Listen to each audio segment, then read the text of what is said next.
Assalamualaikum warahmatullahi wabarakatuh. Perkenalkan, nama saya Restu Rahmadoni, NIM 0502 1381823068. Di sini saya akan mempresentasikan tentang pelumas bearing. Pelumas adalah zat kimia yang umumnya cairan yang diberikan di antara dua benda bergerak untuk mengurangi gaya gesek. Umumnya pelumas terdiri dari 90% minyak dasar dan 10% zat tambahan. Salah satu penggunaan pelumas yang paling utama adalah oli mesin yang dipakai pada mesin pembakaran dalam. Fungsi dari pelumas ini adalah meredam gesekan. Pelumas juga bertugas menyerap panas yang muncul, sehingga bearing tidak mudah memuai.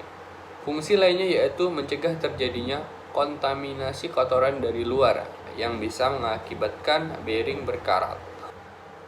Pelumas dibagi menjadi 3 kelompok, yaitu pelumas cair, pelumas semi cair, dan pelumas padat.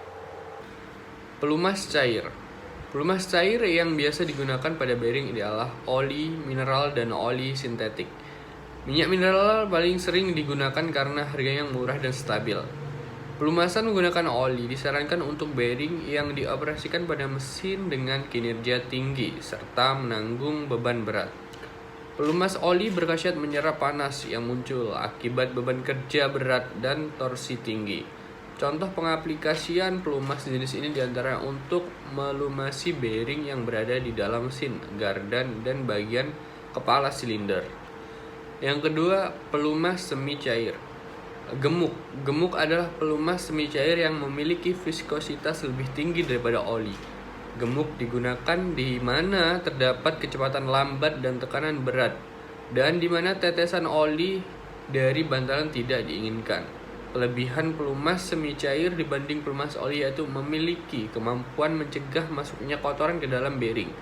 Sementara nilai minusnya yaitu mempunyai kemampuan meredam gesekan yang dimiliki lebih kecil dibanding oli. Pelumas padat. Pelumas padat berguna untuk mengurangi gesekan di mana lapisan oli tidak dapat dipertahankan karena tekanan atau suhu. Pelumas ini bukan pelumasan cairan atau pasta, melainkan menggunakan material padat yang dipasang secara langsung pada bidang atau permukaan yang mengalami gesekan. Berbahan grafit.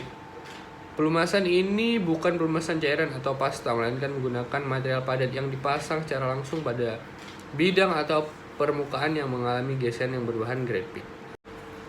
Sifat pelumas.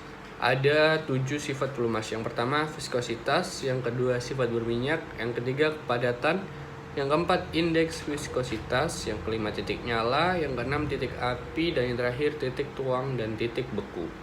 Istilah berikut yang digunakan dalam bantalan jurnal hidrodinamik penting dari sudut pandang subjek.